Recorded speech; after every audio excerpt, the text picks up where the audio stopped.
This is the Web Development Fundamentals, Episode 3, and today we're talking about Python basics. So if you are unfamiliar with Python, or if you're just getting into computer programming, or if you just want to brush up on those skills, then this is probably the place for you. If you're way beyond that point, you're welcome to stick around, but this may not be the best use of your time. So in today's lecture, we're going to go over things like what Python is, the various constructs of the language, variables, data types, which ones will be useful to us in just getting started, how to write basic functions, and things like that. So we'll talk about things like control flow, what that means, and how to use it to construct useful programs. Okay. Again, the link in the chat to the GitHub gist will take you to the notes. If you want to follow along that way, feel free to check those out. All right, so I'm going to go ahead and share my screen.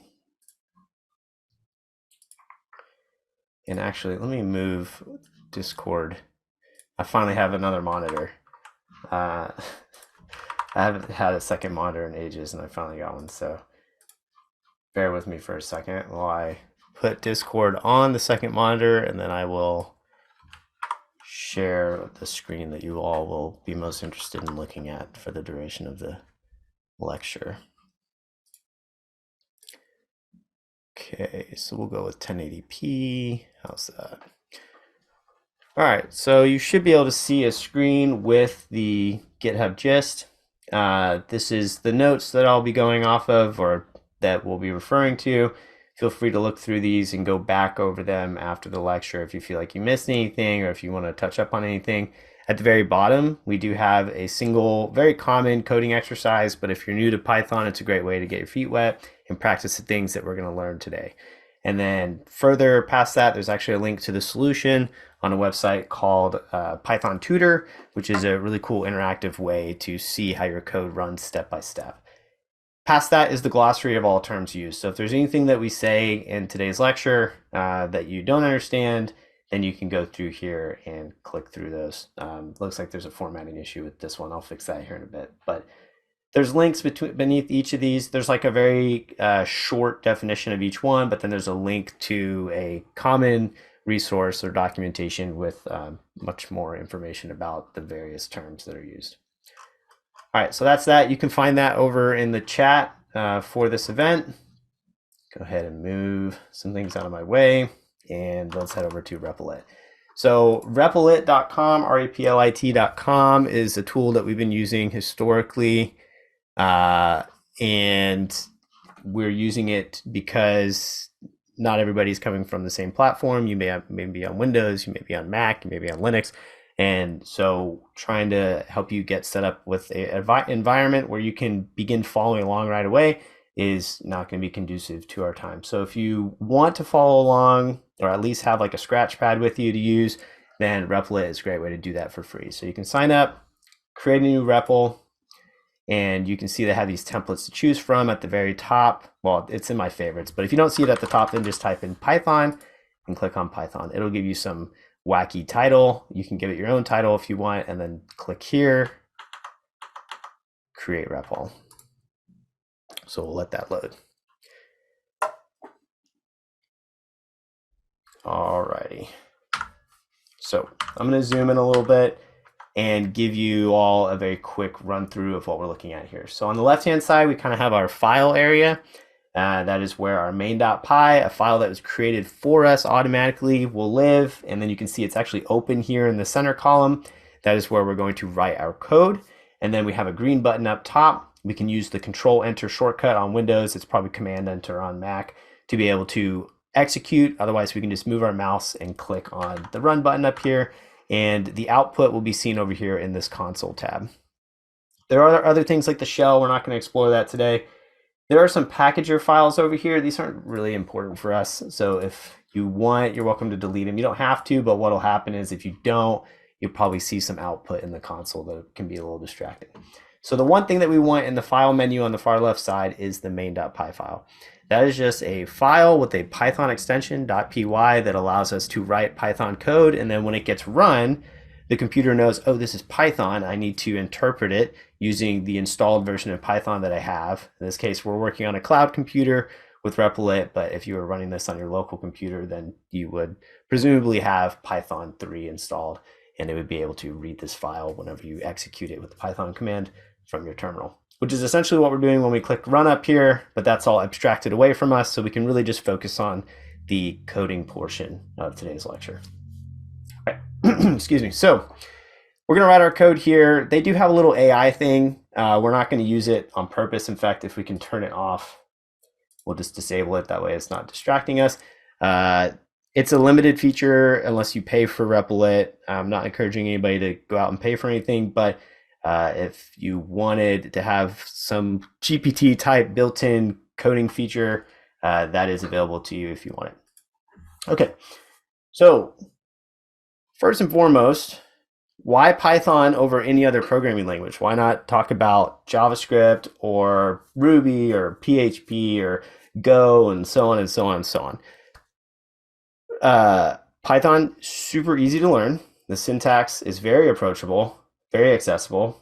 Not a lot of fancy extra things in the syntax. So when we talk about syntax, we're talking about the symbols and the rules around the order of those symbols and characters of a specific language that makes it functional. And so in Python, the syntax is going to be everything that we're going to learn today that allows us to actually write out a program that works and that can be run and can have an output. And so to go back over everything I just said, essentially we're choosing Python not only because it's accessible and it's simple to understand and learn and read and write, but it's also very powerful. Okay, it can access all the stuff it needs to be able to do input and output, reading and writing of files on your computer system. It has a huge ecosystem of third-party modules or libraries that it can pull in and do all kinds of things with. So whether you want to get into data analysis, or you just want to do some automation, or you just want to write some web applications or websites or whatever, it can do all of those things. It's very multifaceted. So it's a great introductory language, but it can also take you very far. So you could literally stick with it for the lifetime of your career and you'd have no issues. It's also transferable over to other languages. Like if you learn Python first and then you want to go learn something like PHP, JavaScript, or Ruby, you'd very easily be able to segue into those languages just because of all the similarities between these languages. So Python is an interpreted language, meaning that when we run it, the code that we write gets automatically converted into what's called bytecode, and that gets read by a Python virtual machine. You don't have to worry about any of that. It happens behind the scenes for us. But essentially, it's going to go through line by line, and it's going to execute the code that it encounters. All right, so the way that we're going to write our code is in an imperative format, meaning we're going to describe the steps for our program. So we're going to tell our program step by step, this is exactly what you're going to do. So we're going to control what is called the control flow using things like if statements. So we're going to do things with logic where we say, hey, if something is true or false, then do some specific action. We're also going to introduce something called looping, where we can say, hey, under certain circumstances, do a action over and over again a certain number of times. Okay. And so we're going to have the ability to store information. The information is going to be referred to as data inside of something called a variable. We call it a variable because it can be given any name we want. So we create a name, we store some data inside of it, and the use of that is that we can retrieve it later in our program without having to rewrite whatever the data is. So we define it one time, and then we can use it over and over again. Similarly, we can group a lot of similar logic inside of what is called a function, and we can give that function a name just like we did with our variables, except the difference is that rather than just having a single piece of data inside of a variable, we can have a bunch of logic grouped inside of a function that we can then call or invoke or execute. All these terms are synonymous later or anywhere in our program multiple times if need be, without having to rewrite all that stuff by hand. So this gives rise to a principle called DRY, D-R-Y, do not repeat yourself. You'll hear about it in programming quite a bit, but essentially these constructs that we're pulling out of our Python toolbox are going to allow us to write dry, clean, maintainable code.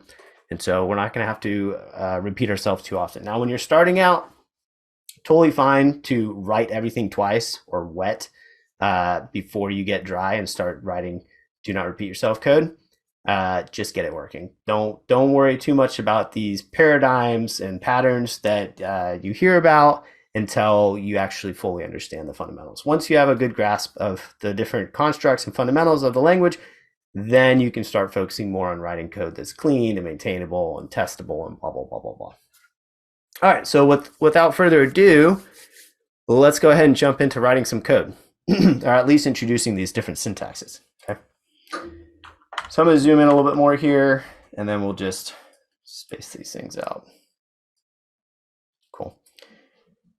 All right, and in fact, yeah, let's get rid of that altogether. So we're gonna have our code here, and then when we execute it with this button here, we're gonna see the output over here. So just an example of that, we can use a built-in function. And so functions are things that do something, and Python has, in addition to all the custom functions that we can write, they have some built-in functions as well. And so one of them is called print. And you'll see that it has these parentheses after the name of the function. And then what goes inside of it is known as an argument.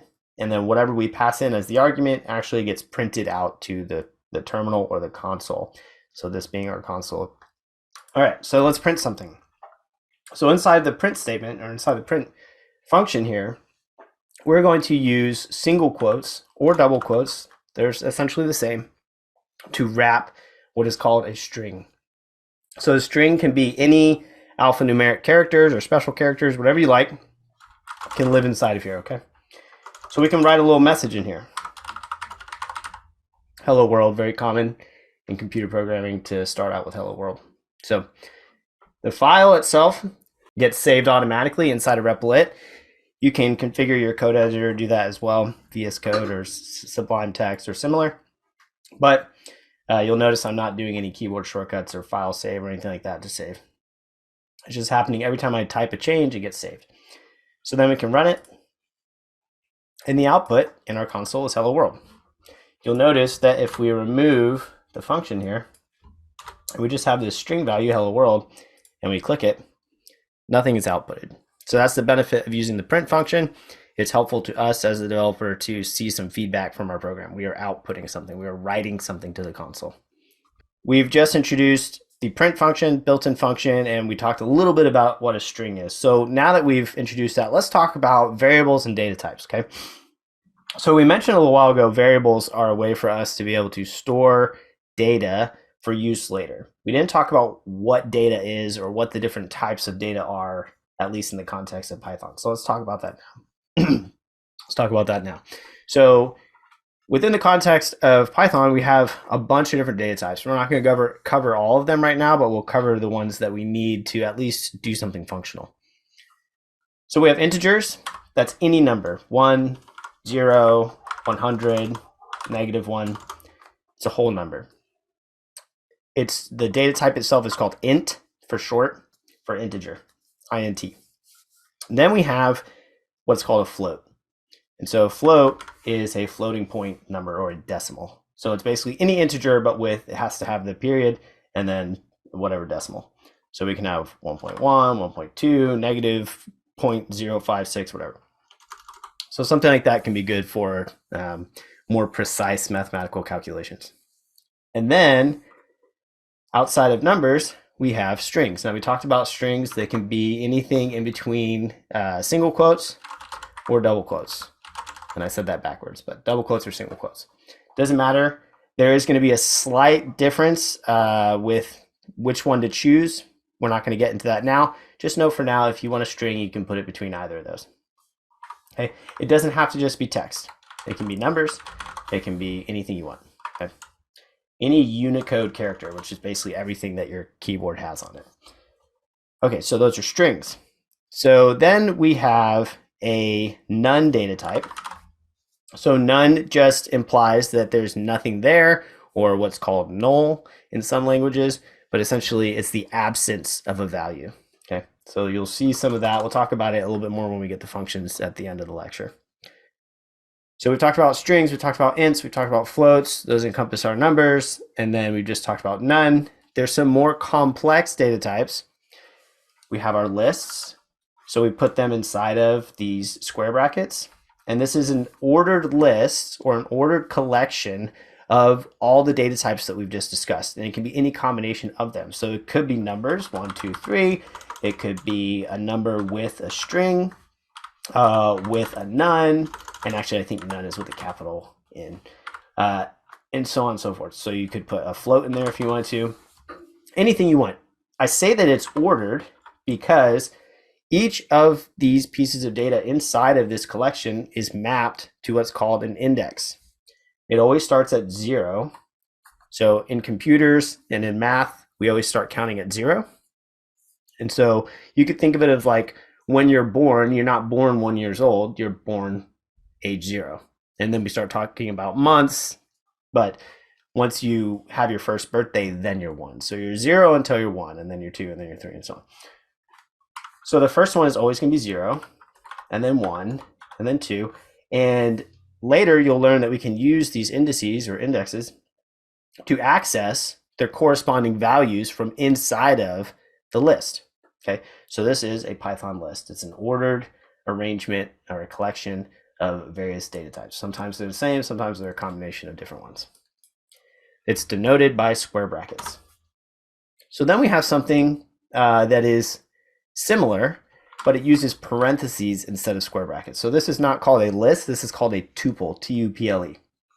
So a tuple is also 0th indexed, but the difference is that it is immutable. So if a list is mutable, meaning that the values inside of it can be changed, then a tuple is immutable, meaning once you create it, those values do not change. They are constant for the life of that data. So here, if you have 0, 1, 2, 3, whatever, doesn't have to be numbers, could be strings, numbers, anything else, then it's immutable. Now we're going to talk about variable assignment in a minute. And essentially, once you assign this to a variable, if you try to mutate it or change it, you won't be able to. Okay. So don't worry too much about tuples. You probably won't experience them until later on, especially if you're a brand new beginner. But the main ones that you'll probably encounter for now are lists, which was that ordered collection of 0-based indices data, or what we're about to talk about now, which are dictionaries. So dictionaries are denoted by curly brackets. Not just that though. They also have a combination of a key and a value. So if you were to think of the list that we talked about earlier as having keys and values, the keys would be those indices, and then the values would be whatever we wanted, right? And so then if you had another one in here, the next one would automatically have a key of 1. And so what this means is that if we want to access the values, we use the keys. Well, the difference between a list and a dictionary is that the keys can be anything we want. So we could say 1 if we wanted to, like the actual word 1 as a string, or we could say 1, or we could say 0, whatever you want here, that's going to go inside of quotations. Okay, so we have these string keys, and they're going to map to whatever the value is, and the separator between the two mapped values is a colon. So for example, you could have something like name, and then name could be Jane. And then you could have another value in here, another property, and its mapping could be age to whatever Jane's age is, so 65 years old. You'll notice I'm using a number here for Jane's age. So then maybe you want to get into, I don't know, maybe this is information about a bank account or something. So then the next thing would be, let's go ahead and make sure this is a string, account balance, and then we could use like a floating point number or something. So Jane's got some dough in the bank, okay? Dictionary here, the main difference between a dictionary and a list is that a list is a ordered collection of values. The values can be any data type that you want, and they're all 0 indexed, or starts at 0 and goes incrementally to the end. So 0, 1, 2, 3. And whereas with the dictionary, we use keys to point to our values. So we'll see how this all works here in a moment when we start actually using variables when we do our variable assignment. Okay. So then the last data type out of these is something called a set. So it uses the curly bracket syntax, but instead of having key value pairs, it just has some values inside of it, and they will all be unique. So you cannot have the same thing twice in a set. Okay. So we're not going to really talk about tuples and sets too much after this, but just know that they are available to you if you need them. All right, so let's talk about variable assignment. So we talked earlier about using a name, any name you want, that's what makes it a variable, and pointing it to some data. We just talked about some various data types. So now let's actually put some data inside of some variables. So let's say we have something like greeting, and we set it equal to a string. And the string is hello world. That's it. Now, later on in our code, if we write out the variable named greeting, it is going to evaluate and give us back the value that it points to. So the value that it points to is this string hello world. And so now when you use the variable greeting, that is known as an expression. An expression is anything that evaluates to a single value. Okay, so we have statements and expressions. This up here is a statement, and it's the assignment of the string to the variable. And then here is the value, is the expression, the use of it. So remember earlier we had print. Well, this is how we can test things in Python to see if they are what we expect them to be. And so now if we run this, then you can see hello world gets printed simply by passing the variable name greeting inside of here. Now this is where the power of variables comes into play, because if we wanted to do this however many times, then we could do it over and over again. We don't have to keep writing hello world over and over again. We can just reference whatever the variable name is.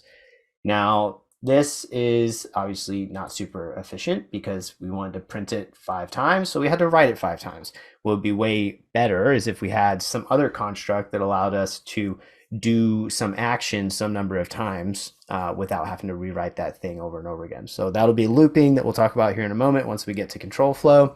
But let's talk a little bit more about these operators. We've just talked about the assignment operator without explicitly talking about it, but it is the equal sign. So a single equal sign is known as the assignment operator.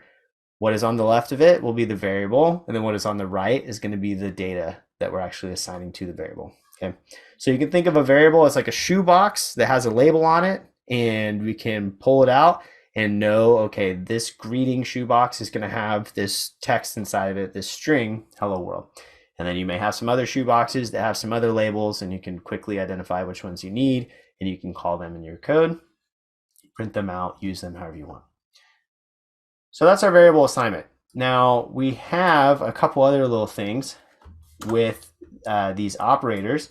Sometimes you'll see stuff like plus equals or minus equals or asterisk equals or forward slash equals. And so what those are mathematical assignment operators. And so for example, if you have 1 plus 1, then this is, like we talked about a second ago, this is a expression. And so this expression will evaluate to a single value. You probably guessed it, that value is 2. So if we go over here and we print 1 plus 1, I'm just going to stop trying to push that. The zoom thing gets in the way. Then you'll see 2 down here in our console output. Okay.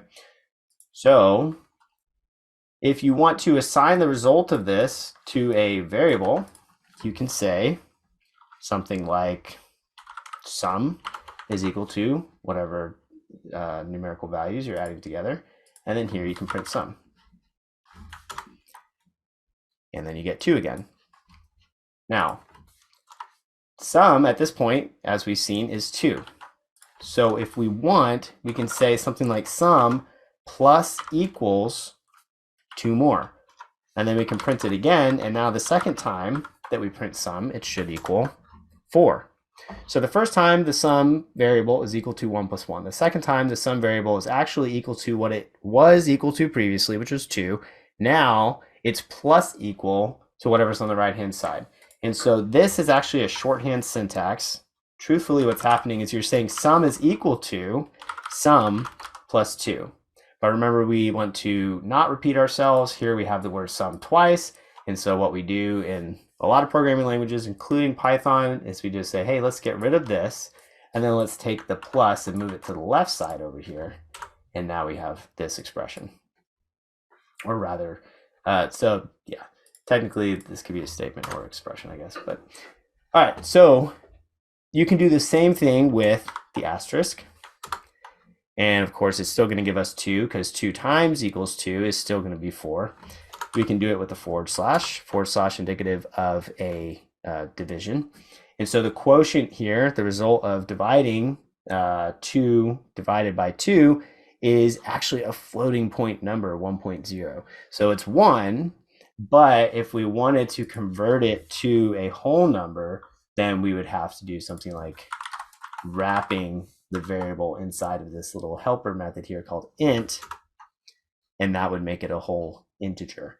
Okay. So like I said, there's a bunch of built-in functions like print and int, and another one you'll use commonly is called len. It's short for length, but there's tons of them. You'll learn them as time goes on. Don't overwhelm yourself trying to learn them all at once. Just learn them as needed, and then they'll become second nature. You can look at little cheat sheets and stuff like that. All right, so these are our variable assignments, but there's another type of operator that looks very similar to the assignment operators, but it is for comparison as opposed to assignment. And so in Python, really in programming in general, everything kind of evaluates down to ones and zeros. So something is either on or it's off. It's either 1 or it's 0. Okay, it's either true or it's false. Everything is binary. That's where the term binary comes from. And so binary means two things, right? It's one or the other. And so what happens is we often compare two things, and then that is an expression, and the result of that is going to give us true or false. So let's see what that is. So for example, earlier we said sum equals 1 plus 1, so it's 2, right? And now we're going to do sum times equals 2, or we could just do plus equals 2. It's going to be 4 either way. Now, what if we want to compare? Actually, we can't compare sum against itself. We could, but it's obviously going to equal whatever it equals.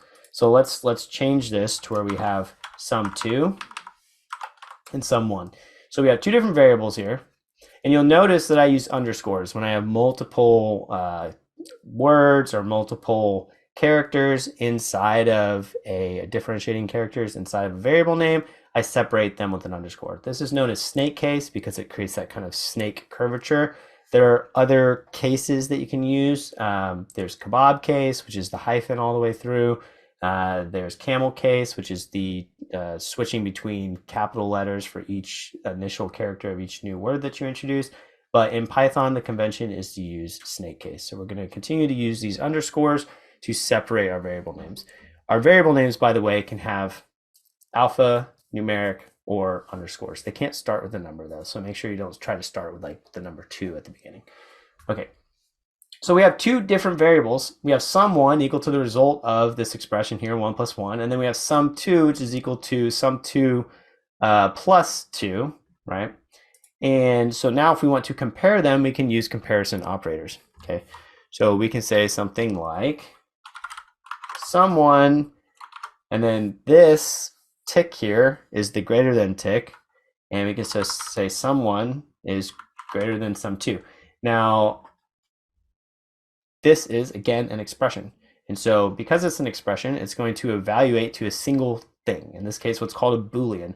Boolean is the term we use for the data type that's either true or false. So when we were talking about data types, we didn't introduce Booleans.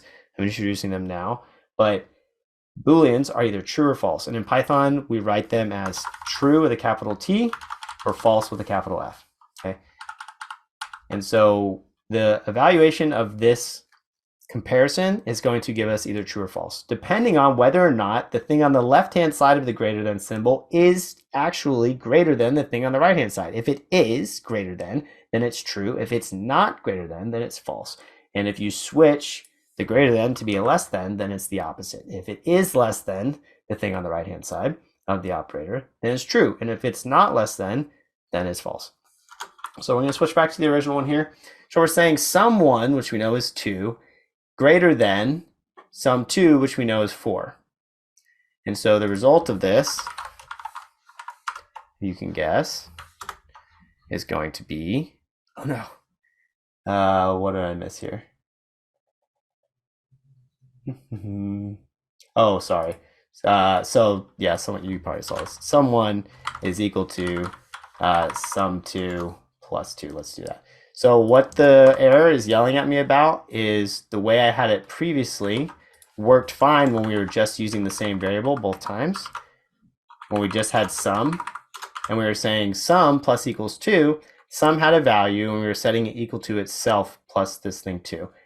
But because sum2 is brand new and it does not have a value, we couldn't use that syntax. What we did is we just broke it up into the long form, which is sum1, the original variable that does have a value, is now equal to, and sorry, I'm doing this backwards, sum2, this new variable, left-hand side of the assignment operator, is now equal to sum1, the variable that does have a value, in this case 2, plus the number integer 2. So the result of this will be sum2 now pointing to 2. So then we can use this in this comparison here. All right, so you'll see here we have this thing false, okay? And so it's false because sum1 is 2 and 2 is not greater than sum2, which is 4. And so if we switch it to be less than, and we're asking a new question here, we're saying, hey, is the thing on the left-hand side of the comparison operator less than the thing on the right-hand side? And we run it, then we get true. The thing on the left-hand side, sum_1, is less than the thing on the right-hand side. So you can think of it as a question. Is whatever's on the left, and then whatever the operator is, and then the thing on the right. And so it could be less than, it could be greater than, or I'm going to introduce a couple more now. It could be less than or equal to. So you do the less than caret and then the equal sign. Or it could be greater than or equal to. Or it could simply be, are these two items, these two entities, these two variables, are their values equal to one another? Now, if you have a single equal sign, that is an assignment operator. If you have two equal signs, that is a comparison. Okay, so we're going to say double equals, are these things equal to each other? And if we run it, as you might have guessed, it's false because one is 2 and the other is 4. So they are not equal to each other. Now, if you want to compare something against itself, well, naturally, it's going to be true because something compared against itself, yes, 2 is equal to 2 in this case. By the way, you don't have to use the variables here. If you want, you can also use comparison operators with these literal values 2 and 2. So here again, 2 is equal to 2. So it's a little easier to see it without having to visualize or do any math or anything like that. So we can say something like, is 2 greater than or equal to 2? You'll notice that I use the term or, greater than or equal to.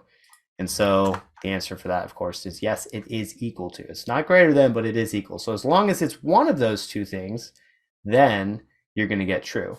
Now, if you switch it and you say, is it less than or equal? Well, it's still equal to it. And so the answer is true. Now, if it was 1, 2 is not less than or equal to 1, and therefore false. Okay, so you can play with these assignment operators, and you can play with these comparison operators. You can distinguish between the two, and you can get some experience there to get comfortable with what they do. Okay, so that is variable assignment, and also not just variable comparison, but also comparison of various data types. So now that we know how to assign variables and we know about some of the basic data types, now it's time for us to actually go in here and start writing out some programs that have some logic. And the way that we're going to do that is we're going to use something called control flow. So you can think of this as like writing a little story. We start in one place and we go on a little journey throughout our program. And as we're going through the journey, we're asking questions. And the questions are going to have very simple logical answers, typically yes or no.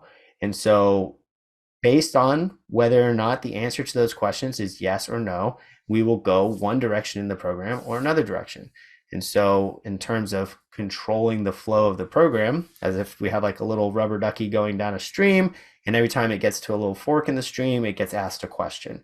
And based on its answer to the question, that will indicate which side of the stream it'll go down. Okay? And so the construct that we use with that is called an if statement. Now, an if statement is going to be combined with expressions, and those expressions can include those comparison operators that we just talked about. So you can just say if something, and all that's saying is, hey, is that something true? Every single data type is inherently true or false.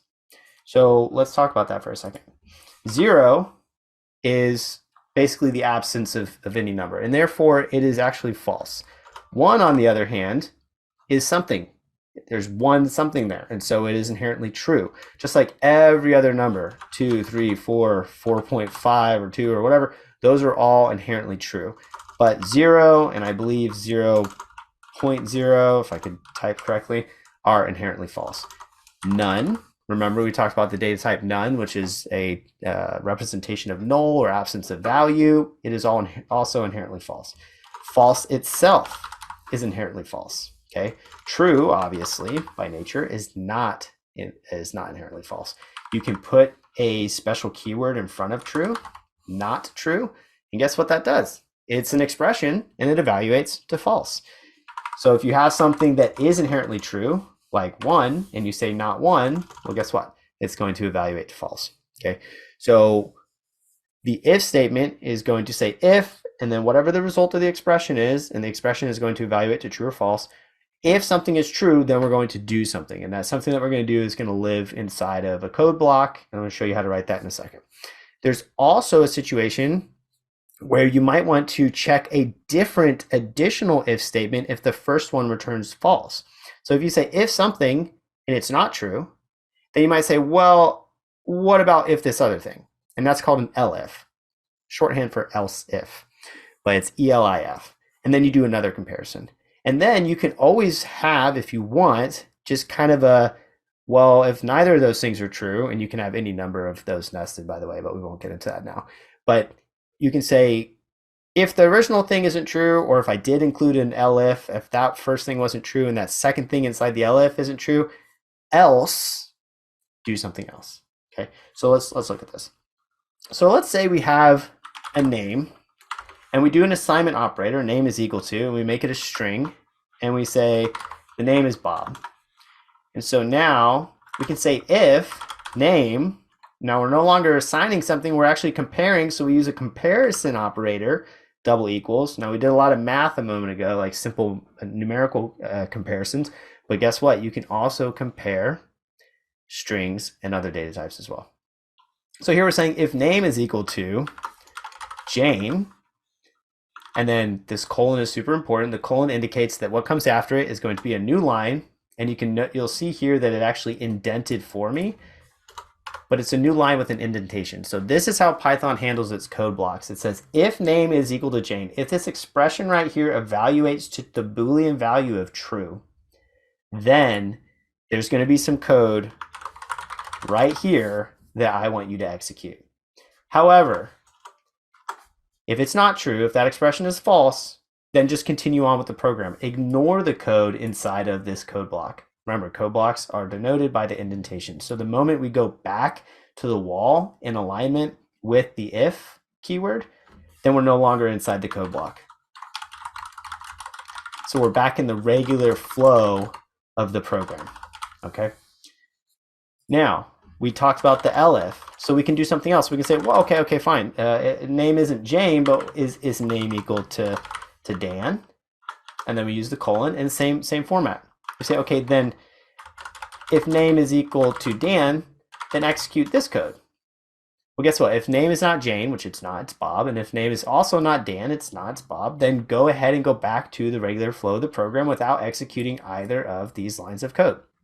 Which, by the way, these can be multiple lines if you want, as long as they're all indented. Then the last thing we talked about is the else statement. So you can say, you know what? Fine. If the name's not Jane and the name's not Dan, then no matter what, or based on those two being false, go ahead and execute this line. You might be able to hear my dog snoring. It's kind of cute. A little distracting, but all right. So here, this line in this program is the one that will be executed, and then it will exit back out to the regular flow of the program. So it's going to go through this little, fork in the road. The first one, if name, and then if that's false, then it goes to the elif, and if that's false, then it goes to the else. If name is Jane, guess what? Nothing else gets executed. Okay. So if name is Jane is true, then right here gets executed, and these two do not. It goes back to the regular flow of the program after executing what's inside this code block. However, if this is false, then it goes and checks the elif, and this is true, then this one gets executed and the else gets ignored. We've already ignored the right here. We decide this one is true, so we execute it. We skip this one, we go back to the regular flow. If either of these are false, then we do the else, then we go back to the flow. So hopefully that's not too difficult to understand, but feel free to just go in here and break things and do whatever you want. You're going to get some little errors in here if you do it wrong, but you'll be able to understand how this stuff works. So we can use print statements to get some feedback. So we can say something like, oh, by the way, I introduced comments without introducing them.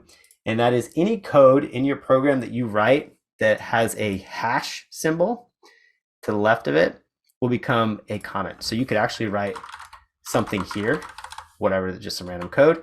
This would be executed, this would not. Okay, so this can be the entire line if you want it to be.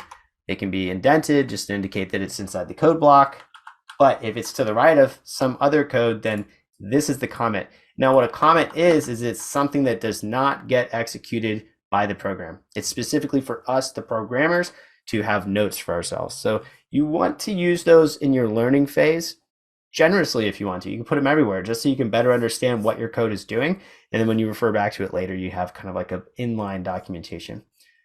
As you get better at programming, you want to omit those because you'll be writing code that is so clear about what it's doing that anyone that reads it won't need comments. The way that you name your variables and the way that you organize your code and the names that you give your functions and how you group them and how you write your classes, things like that is going to be so straightforward that you won't have the need for any comments. But for now, use them generously. Okay, so here we can do something. So we can say print, hi, Jane. And then we'll do the same thing here. We can say, okay, well, if your name is Dan, then of course we're going to greet you with hi, Dan. And then the last thing we'll do here is we'll just say print. And then check this out. We can do, by the way, you'll see I'm alternating between single and double quotes. It doesn't matter. Technically, you want to stay consistent. There's reasons to use one over the other, but for now, just do whatever you want. So we have some string. We can say hi. And I'm going to put a space here. And then instead of writing out the name Bob, I'm just going to put a plus sign outside of that closing single quote. So you notice anytime we have a grouping of two quotes, single or double, or even parentheses, we always talk about them in terms of opening and closing. You open a quote, you have to have a matching closing quote. You open a parentheses, you have to have a matching closing parentheses. Okay, so we say hi, and then we say plus, and now we're going to concatenate. It's a fancy word for just saying we're going to glue two strings together. We're going to concatenate the variable name, which evaluates to Bob, to the string hi space. The space is important because if we excluded the space, we would get hubbub, like one big word. So we have hi Bob. And then if we want, we can also do another plus sign, another quote, and we could put that exclamation in there. And since we're already using single quotes, we'll go ahead and stick with single quotes for this specific print statement. Okay, so then down here, we can say print. Now we are back in the regular flow of the program. Let's run this and see what happens. I have a syntax thing here. Okay, cool. So this elif, I don't know why I put that colon there. You have to put parentheses around this. You don't have to put parentheses, but you do need a space. Let's try that. Here we go. So you can put parentheses around your if statements and elif statements. You don't have to. Python uses what is called syntactic sugar. Does that behind the scenes for you, so you don't have to include that stuff. So if space, and then here's your expression, and then colon, indicating that the next line is going to be indented. That's your code block. And then back to the wall again, in line with if, you have your elif, that's short for else if. You have your expression after a space, and then you have your colon, again, indicative that the next thing is going to be a code block that's denoted by the indentation. And then lastly, our else. So if we look at the execution output over here, we have hi Bob, right? Why would we have hi Bob? Because name was not equal to Jane and name was not equal to Dan, so else was executed, which printed hi concatenate with name. Name, of course, is assigned to Bob on line 1, and then the exclamation. So we get hi Bob. And then once this if, elif, else chain is broken out of, we go down back into our program flow, and the last thing that happens no matter what is the printing of now we're back in the regular flow of the program. So that's the next thing we see here. Okay. So that is control flow in terms of if statements, else, if, elif, else. And so you can use any combination of if, and then once you get inside of here, you can say elif my indentation got all wacky, but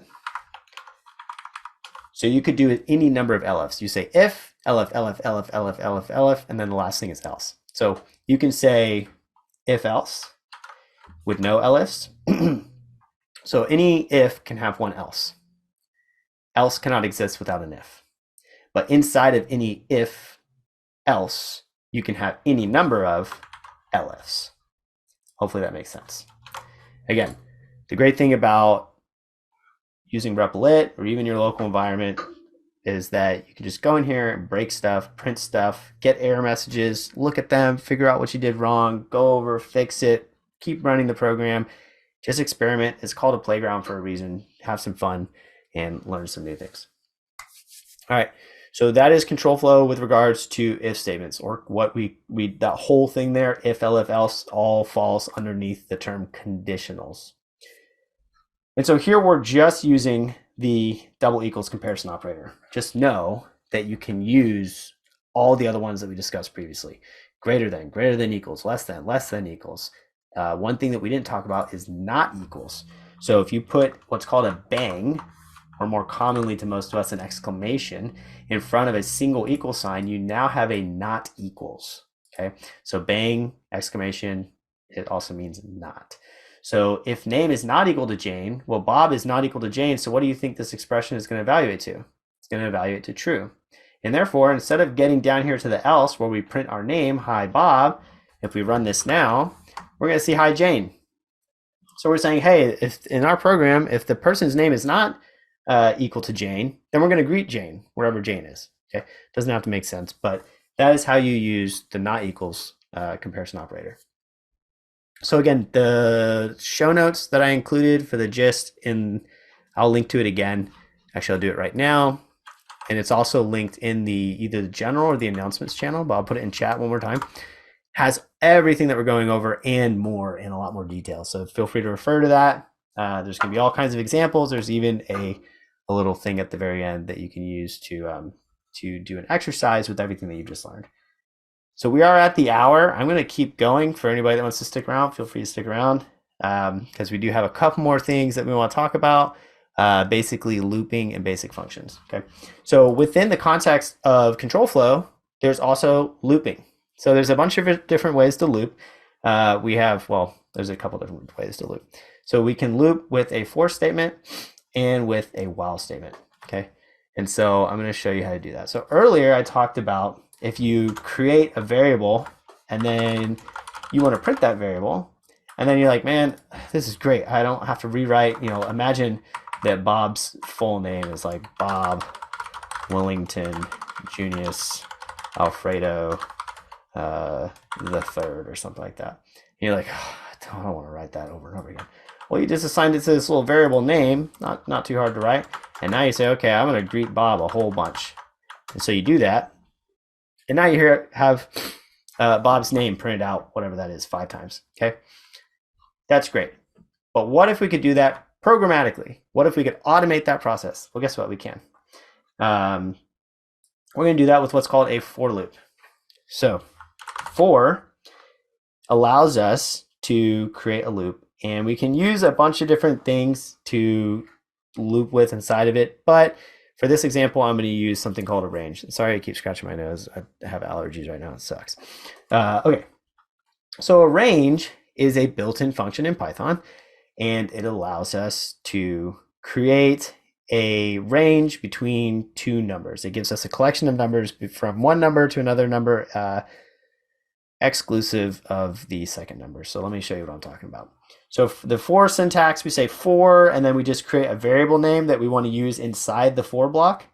So we'll say something like for, we'll just say I. I is usually indicative of an iterator, sometimes an index. And then we'll say, you know what, let's be a little more descriptive. We'll call it num. So we'll say for num in, and then we're going to say what the thing is in that we're pulling the num from. And so this is going to be our range. So range is a method, and therefore it takes parentheses to be able to call or invoke it. And if you say something like for range 5, this is going to give you a range of numbers, but it doesn't start at 1. It starts at 0, because remember, we start counting from 0 in programming. So it's going to be 0 to 4, because 0 to 4 is actually 5 numbers. That's why it's exclusive of this number. So 0, 1, 2, 3, 4 gives us 5 numbers in a sequence. So we're just saying, give me a sequence that is 5 numbers long, not including the number 5. So if we print num here, remember, we need a colon after our statement. So this is just like our if statements. Now we have a for statement. And so we say, hey, at the end, put a colon. That indicates that the thing that happens on the next line is going to be a code block indicated by an indentation. And if we have multiple lines, they'll all be indented at the same level. And so here we can use a print statement. We can say print num. So don't worry about Bob Willington Jr. Alfredo III yet. We're just talking about ranges and loops. So if we print this, there's our sequence, 0. And then it goes to the next iteration, 1. Goes to the next iteration, 2. Next, until it gets to 4. 4 is the last one. There's 5 numbers total, so range 5 will give you that. You can indicate what do you want it to start at. So if I say 1, 5, it's going to be starting at 1, exclusive of 5. So it's actually going to go all the way to 5, not including 5. 1, 2, 3, 4. So if you want starting at some number, in this case 1, and you want it to go to some other number, just make sure that if you want that other number included, you add 1 to it. So if you want to go to 10, make sure that you do the range to 11, so that when you print it out, you get 1 through 10. Okay. So what you may be realizing here is, if we want to print the name 100 times, we can say for num in range 100. That will give us a sequence of 100 numbers, just from 0 to 99, because it's 0 based. And then we can print the name. And we can even do a whole greeting here, right? We can remember that concatenation we talked about. So we say hi, and then we put a space, and then we put a space, a plus sign to glue it together with that concatenation. Another plus sign, and we glue a little exclamation to the end there. We print this out, and the name's so long I have to pull this to the side so we can actually see it. But if I scroll up, it just keeps going and going and going. So it's 100 times. But guess what? We did it in 2 lines of code. We didn't have to paste this 100 times and keep track. Okay, what number am I on now? Whatever. So you can already begin to see the power of looping with a for loop. Now, you don't have to use a range. You can use, sorry, I got distracted by a notification.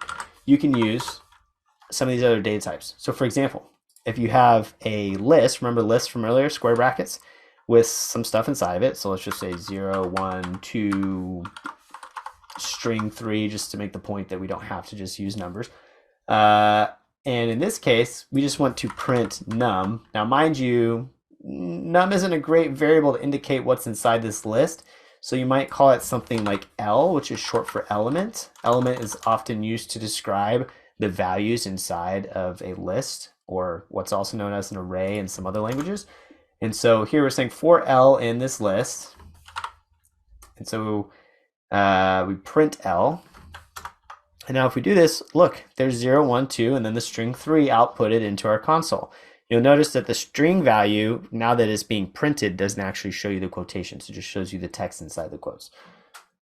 So that is how you iterate over, that's one way to iterate over a list of items. So you can already see the power in that, because if you have this big long list of whatever it may be, it could be posts for your social media, or it could be a big list of all your spending for the year, or in some comma separated values spreadsheet type format. Whatever it is, you can iterate over it, and then you can do something. In this case, we're simply printing, but you can do whatever logic you want on each individual item in that larger collection. You can do it programmatically. So we're already beginning to see the power of programming, and it's super easy, and the syntax is really simple and accessible because we're doing it with Python. So that's our for loop. There's other things too. We could do it with a dictionary here. So we could say 1, point that to 1, and then 2. I'm just picking arbitrary key value pairs here. They could be whatever you want. And so for here, we're actually, in the for loop, we're accessing the keys. The key is what's on the left-hand side of the colon in each of these key value pairs, okay, in these properties of this dictionary. And so we can print these keys, and if we run this, there's 1, 2. Now, if we want to get the values, we actually have to call .values This is a method. A method is a function that gets called on an object. So that's for a later lecture. It's a little more complex, but essentially, if this dictionary is what we're referring to as an object, then it has a method that we can call on it called values. This is all built into the language itself. But essentially what values does is this evaluates this expression and returns to us all the values from the dictionary, which in this case are the string 1 and the number 2. And so then if we call this what it is, which is a val or a value, then we can print them. Okay, and so we can go ahead and do that. And here's 1 and 2.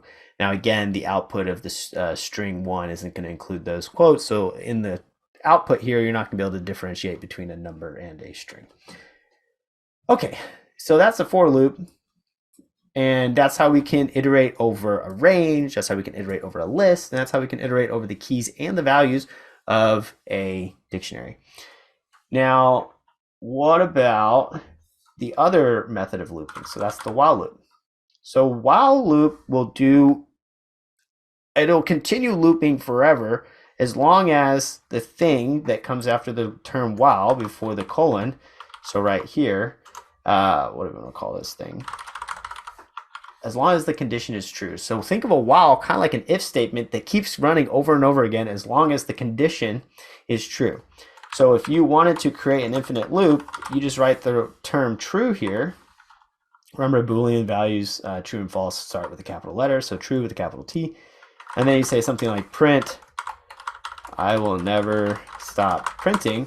And you were to run this, you would have to physically stop this, otherwise eventually it would crash because your computer, or in this case, the cloud computer, would run out of memory. Now, they might have some stuff in place behind the scenes on Replit to stop that from happening, but essentially, you're just saying, hey, just keep printing forever. And because these values are being stored in memory, eventually your memory is going to run out. And because there's no type of like timer mechanism here, it's not just like 1, 2, 3. It's literally running like as fast as it possibly can. So it's going to do a lot really fast. So all that to say, don't do a while true unless you have some way to stop it. So put a condition in here. So we can say something like, let's do, print the numbers between 1 and 10.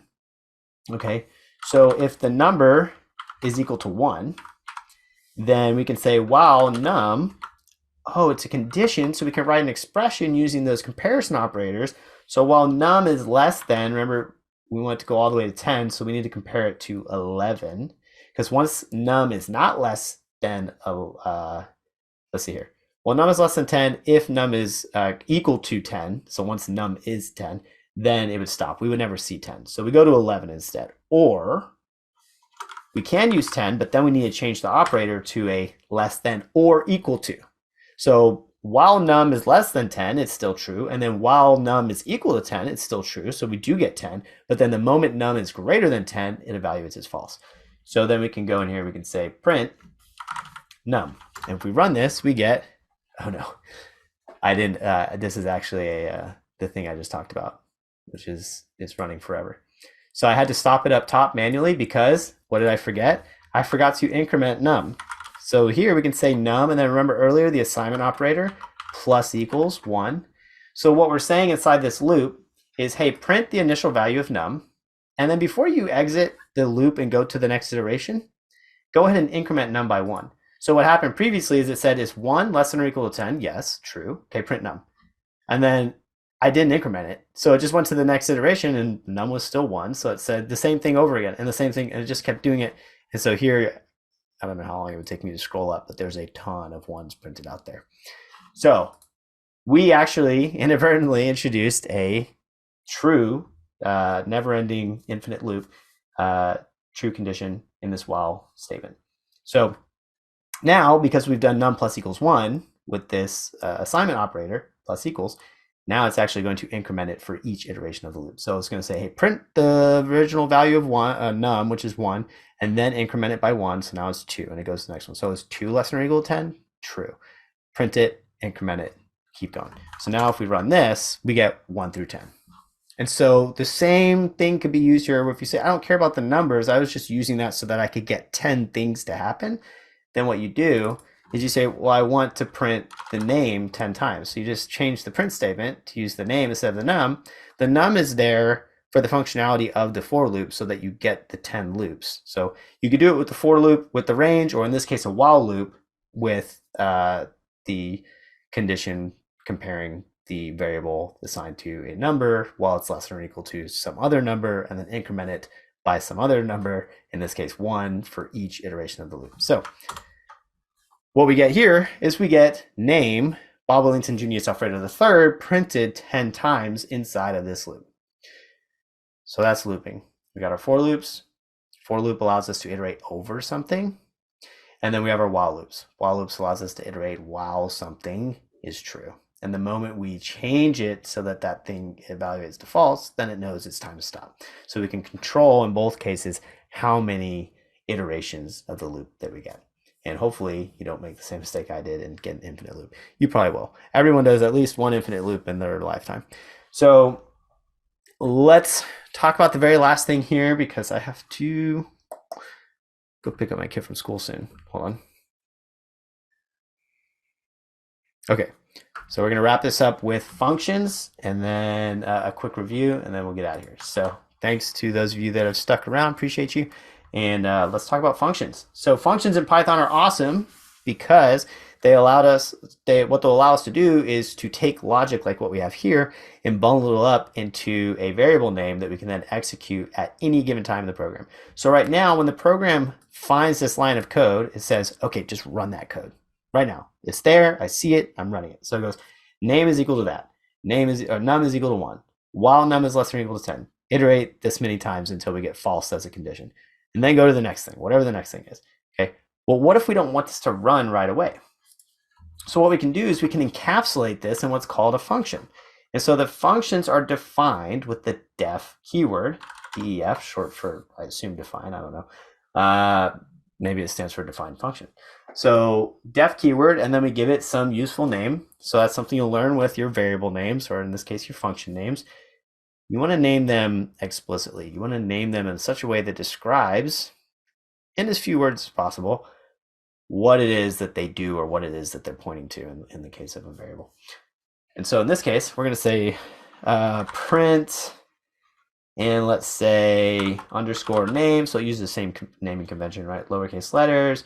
There are instances where you use uppercase. We're not going to talk about that right now.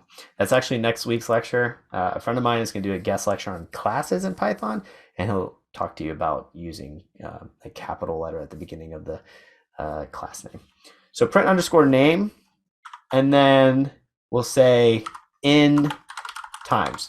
And inside of here, we're actually going to move some things around because we want to make this dynamic. That's the beauty of programming, is we make things dynamic, and we can actually input values and get some expected outputs based on those inputs.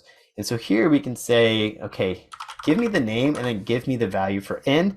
And by the way, by default, if you don't give me a value for n, then I'm just going to assume that n is equal to 1. Okay. And so I can actually take these out of here. So I'm going to cut this, borrow it for later. Cut these out. And now, just like with the while and with the if and all that, the def, this is called our function signature, requires a colon at the end. And that indicates what? That the next line is going to be indented, because now we're talking about a code block, a block of code that is encapsulated by the thing that comes before it. So this is the signature for the while loop. We saw the signature for the for loop. We saw the signature for the if statement, the elif, the else, and now we're seeing the function signature. I don't know if all these things are called signatures. I know functions are, so I'm just going to call the other things signatures too, because it feels right. So here we have def print name in times, takes a name. This thing that it takes, these are called parameters. When we're writing them in the signature, they're called parameters. When we actually call or invoke the function and we pass something in, the something that we pass in is referred to as an argument. The argument takes place of the predefined parameters. We can access the argument's dynamic value inside of the block, the function block or function body, using those parameter names. So inside here, it's already written for us. We do have to indent this to make sure that it lives inside of the function signature, the function body. So here inside the function body, in this block that's indented, we have this while statement that says while num, which defaults to 1 unless we pass something in as a second argument here, is less than or equal to 2, then print the name, which is the first argument that gets passed in. So we have access to those dynamic values that are going to be passed in later on in the program by way of the parameters that we predefine in our function signature. Okay, so then down here, by the way, convention is to put 2 empty spaces after a function definition before you start writing something else. Yes, technically you could do this. You might even be able to do that. But depending on your code editor and all that, you might get yelled at by your linter. A linter is just like a built-in way of checking to make sure that you're following convention. And so this just makes it easier to read. So try and start doing those patterns right out of the gate, but don't sweat it if you can't remember. So down here, we're going to do this print name in times. And the great thing about this is we can put any name we want in here. So yeah, sure, we can print in the string Bob Wellington Jr. Junius Alfredo III. And if we omit the second argument, which would be comma delimited, by the way, then the same way that the parameters are defined, then it's going to default to 1. So just with that in place, if we run this, we get an error. Local variable num, reference before assignment. I'm sorry, I said in. Num up here. So num is what it's called here. Num, those have to match.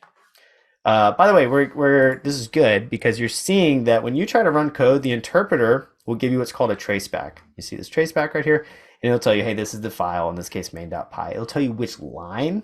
So this was the culprit. The calling of this function on line 7 is what caused the issue, but truly it was happening on line 2 where it identified this variable num that did not exist because it didn't have a corresponding either variable definition within the function signature or function body or a parameter up inside the signature. Okay, so it's a lot of text. It can be kind of confusing at first when you see all these numbers and commas but if you take the time to read these and really understand, and you can make it easier on yourself by zooming out and looking at this. Okay, what is it telling me?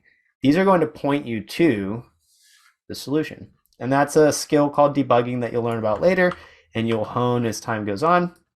But now that we've fixed that, we should be able to run it here. And sure enough, we get our printing of our super long name here. But check this out, because we encapsulated the function here, now we could do a different name, Junior. And if we want, we could say, just give me Junior 4 times. So we just pass in 4 here as a second argument. Okay. And so when we run this, sorry, it's a keyword argument, so I have to say num is equal to 4, I believe. Let's try that. What's happening here? This is 1, 2, 3, 4, 5, 6, 7. Something weird is happening. So we are getting Junior, and we are getting Bob. So Bob is giving us 1, 2, 3, 4, 5, 6, 7, 8, 9, 10. So that's expected. So we're going from num to that. So then, oh, I'm sorry. So if I say num is equal to 4, it starts at 4, but then it goes to less than equal to 7. So if I do the math, if I want it to be if I start at 7 and then I print it, then I get Junior 4 times because it goes 7, 8, 9, 10. Okay, so if I wanted it to where you could actually pass in the total number of times that you wanted to iterate, then that number, right, what would happen is we would say num is equal to 1. So I guess I did have it right the first time. N would be this value here. Okay, so we're saying num is always going to start at 1. And then less than or equal to n being the value that you pass in up here as the second argument. So then up here, if I say n is equal to 10, or I think you can just omit it. And let's do it that way. So the first one is defaulting to whatever it is. In this case, it's 1 time. And so if it's 1 time, let's make it a little bit larger than that. Let's say that it defaults to 4. Then we should get Bob Wellington 4 times, 1, 2, 3, 4. And then because I set it to 10 for Junior, then I get 10, 1, 2, 3, 4, 5, 6, 7, 8, 9, 10, 10 times for Junior. Okay, so we had to move some things around. Again, you're going to make mistakes like this. No big deal. You get to see your output. That's the benefit of having a print statement. You get to determine what went wrong. You get to backtrack, walk through your code, ask yourself questions about what is the input? What is the expected output? And that's basically debugging 101. What is the input? What is the expected output? What about my code is not allowing that to happen the way I want it to happen? So let's recap here. I'm going to go ahead and pull this over so we can kind of just go through everything here in the conclusion. But essentially, today we talked about variables and data types. We talked about some of the most common data types, including strings, integers, floating point numbers, and we didn't talk about needing types and explicitly setting types. You can read about that in this guide, but Python is what is known as a dynamically typed language, meaning that when you assign a variable to a specific data type, whether it's a string or a number, it will know that that variable is now that data type based on what you assigned it to, as opposed to you explicitly telling it this is the data type. That is called strict typing. That is something that a lot of languages do, including Python, if you tell it to, but we're not doing that. So by default, Python is a dynamically typed language. Again, don't worry about it too much for now. It's something you can look into as you get more advanced. So various operation characters, such as the equal sign, are used for things like variable assignment and comparison. Now, the comparison stuff is double equals or exclamation equals for not equals, or greater than or less than, or greater than equal to, less than equal to, things like that. Okay. Then we talked about control flow using conditional statements like if, elif, and else, the combination of those three.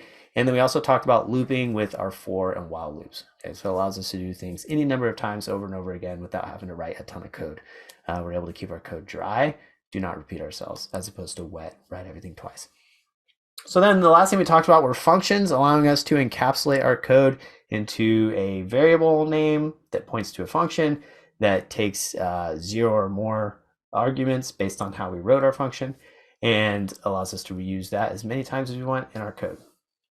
So I have an exercise down here at the bottom of this file. Again, this file is in the chat. It's also over in, I think, the general channel, possibly the announcements, and it'll be included in the description of this video once I publish it to YouTube. So at the bottom of this file, there is an exercise called FizzBuzz. Inside of these triple equal signs, this is a multi-line comment. Remember, we talked about comments with a hash at the beginning of the line. Well, if you do a multi-line string and you don't assign it to a variable, a multi-line string is denoted by triple equals or triple quotes as opposed to single quote or double quote. Then what you actually end up with is a multi-line comment in Python. So here, this is essentially the functionality that the function should exhibit once you're done writing your code. So you'll replace this line here inside the function body where we have the keyword pass, just meaning right now if you were to run this, nothing would happen. You're going to replace that with the actual logic. So if you want to get some experience with everything we learned today, you can learn how to do if statements. You can do a loop if you want to. You can work with numbers. You can work with strings. So you can do all that inside of a little program called FizzBuzz. So feel free to work on that. Also, if you want to look at the solution, you can click on this link here. It'll take you to a Python tutor link, which will have a step-by-step walkthrough of the solution.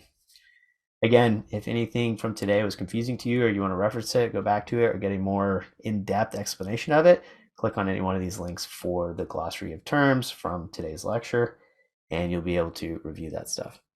All right, so that's it for me today. Thank you, everyone that came out. I will stick around for another minute or two if anybody that's still here has comments that they want to ask in the chat. Otherwise, we'll wrap things up, and we'll catch you all next week. Next week will be, I think, you'll have to look in the announcements, but I want to say it's 6 p.m. Central Time.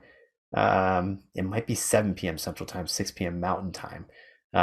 So I believe next week is Wednesday, 7 p.m. Central Time, GMT UTC -6 for a guest lecture with our friend Tyler. Tyler's going to talk to us about Python classes, which is why we did today's lecture on Python, so that we could kind of preface that with the basics in case you're not familiar with those.